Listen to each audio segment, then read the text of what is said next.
شہر حیدرآباد کے نارائن گڑھ پولیس اسٹیشن کے حدود میں ایک نقلی بابا نے خاتون کو دھوکہ دے کر 7,40,000 روپے ٹھگ لیے۔ تفصیلات کے مطابق سائی نگر روڈ نمبر 3 کی انوشا کے گھر دسمبر 2023 میں ایک شخص پہنچا اور دعویٰ کیا کہ وہ بلاؤں کو دور کرنے پوجا کرتا ہے اور گھر کی تمام پریشانیاں دور کر سکتا ہے۔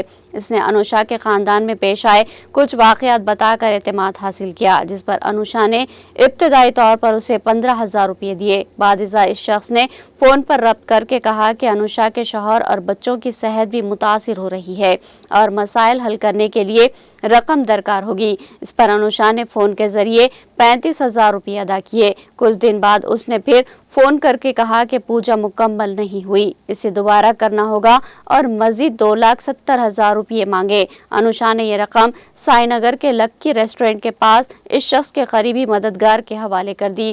اس طرح مختلف مراحل میں خاتون سے مجموعی طور پر 7,40,000 روپے لیے گئے۔ پولیس نے مقدمہ درج کر کے تحقیقات شروع کر دی۔